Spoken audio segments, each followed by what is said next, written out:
big news, February 22nd. Serena Williams is eligible to come back on tour and play tennis, John. She's not in the draw in Austin. We were thinking maybe she was going to play doubles with her sister Venus, but what do you know about Serena's return right now?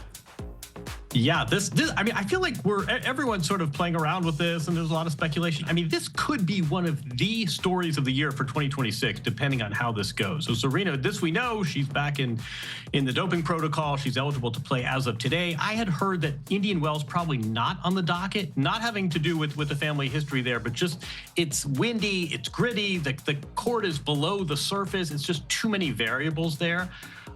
You know, the Williams camp has been very tight-lipped, as they're entitled to be. In some ways, this is sort of teasing and very much on brand with Serena and their sort of non-denials.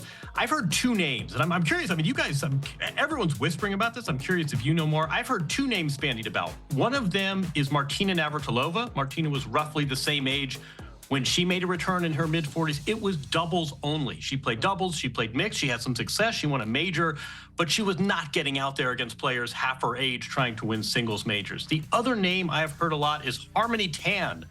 Why do I say that? Harmony Tan is the player who beat Serena Williams in her last match at Wimbledon. It was 7-6 in the third. It was the first round. Serena was not at anywhere close to peak Serena. And I am told by multiple sources that has really stuck in Serena's craw. That was not how she wanted to end her Wimbledon tenure as a 7-time champion.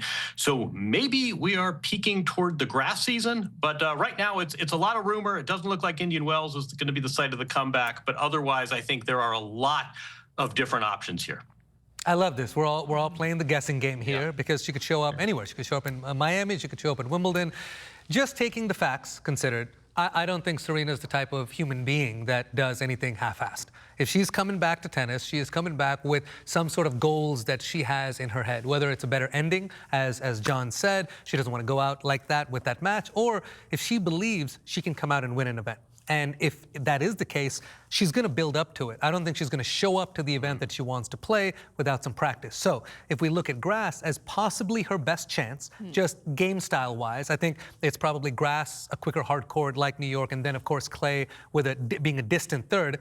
She's going to do some lead-ups leading up to the grass. I think it's probably a little early. Miami even. I think it might be something in the spring, gearing up towards the grass, if that's her ultimate goal. Yeah, I agree. And also, I have been in the doping protocols for 16 years. Nobody signs up for a 5 a.m. morning call. You didn't enjoy that? No, to pee in a cup in front of a person with you in the bathroom for doubles. I'm sorry. With all due respect to everybody that is playing doubles, nobody does that voluntarily. So I bet my money and my house on Serena coming back and playing at least one match. And I think she has earned the right to do whatever she wants. If after one match she decides it's not for me, she can do whatever she wants. And if she decides, oh, maybe I do have a shot here to go for something bigger. I'm thinking, it springs to my mind, Lindsey Vonn and how she decided to, despite her ACL, a week later race in the Winter Olympics didn't go well. But the decision is what counts. These GOATs, they have a different kind of mindset. And without them, we wouldn't be where we are as a humanity. And so I'm saying more power to her. I hope she comes back.